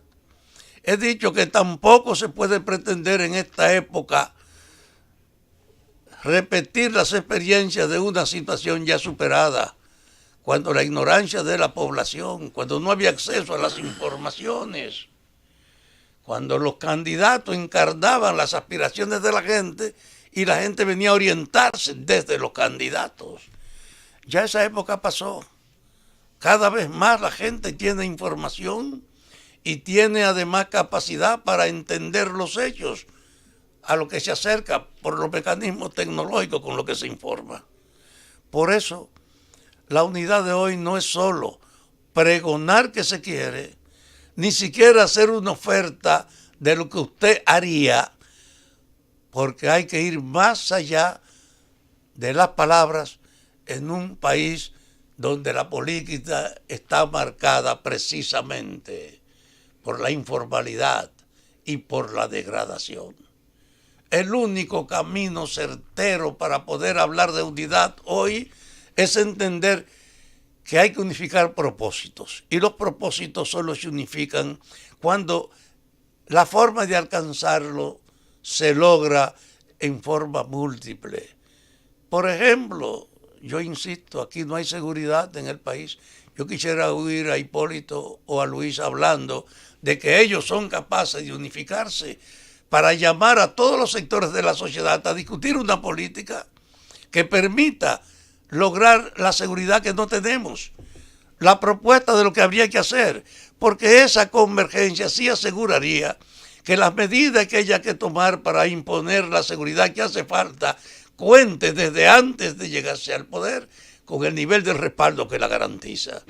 Lo mismo, insisto, en el problema, no tenemos una justicia confiable, inocultable por cualquier lado que la miren, es una justicia degradada. Usted puede negociar con el gobierno de que está bien, yo te voy a apoyar y dame mi juez. Y parte de la degradación de la política, que a mí no me sorprendería si eso realmente llega a ser la forma de resolver el problema que está en discusión ahora del mandato para construir, revisando o renovando los jueces de la Suprema. No tengo ninguna duda que basada en la herencia institucional que tenemos, no hay más camino que la reproducción de las prácticas de ayer, que es usar el poder para crear mecanismos que favorezcan a los que lo crean. Por eso, Danilo, que va a ser el factor decisivo en la constitución de la nueva Suprema, no es verdad que se va a arriesgar a no imponer de cualquier manera, revistiéndola incluso de concesión, no va a pasar por alto que él debe poner una mayoría de jueces que le den por lo menos la tranquilidad de que ellos no van a estar para perseguirlo, sino para protegerlo. Y los políticos de la oposición lo saben. Entonces, ¿cómo usted se enfrenta a eso? El único camino de enfrentarse a eso es capaz de, como partido de oposición, promover un pacto para construir una justicia independiente, promover un acercamiento con los abogados, con el empresariado, con el propio poder, con los partidos políticos, a ver si podemos reunirnos y ponernos de acuerdo. ¿Cómo se crea una justicia en la que podamos creer todos, que no sea parcializada y que sirva de verdad a la reproducción del orden? Eso solo se hace, ese pacto solo se hace con un compromiso anterior al gobierno y no solo con la promesa de que yo voy a resolver, porque las palabras ahora tienen poca significación. Los propósitos tienen que tomar forma para usted creer que puede materializarlo. Y así como hablo de la seguridad y hablo de la justicia, he dicho de educación y lo he dicho de la salud. Son los 4 temas de más trascendencia del país y podemos hacer un pacto para construir acuerdos promovidos por aquellos dirigentes que saben que la unidad es necesaria y que no se va a conseguir solo con proclamarla como necesaria. Por eso yo creo que tanto Abinader como Hipólito, que los dos se han referido a eso, están en una posición más marcada por el pasado que abierta a la posibilidad de concretarse ahora. Pero tienen una posibilidad. Están en la oposición y a ellos no les costaría nada ponerse de acuerdo entre los dos, no para seguir compitiendo, sino para coordinar esfuerzos para que ese pacto por la seguridad, por la justicia, por mejorar la educación, la salud y el propio modelo, que es indefendible, este modelo económico-social es indefendible. 5 cosas. No son la respuesta general que el país necesita, pero son el núcleo básico desde lo que puede emprenderse entonces la reproducción de una política en la que, entendiéndonos, podemos avanzar al menor costo posible. Yo, que vengo de la confrontación política, he dicho que no había visto en el país nunca una situación más favorable para un entendimiento como ahora, a pesar de la diferenciación con el ejercicio del poder político.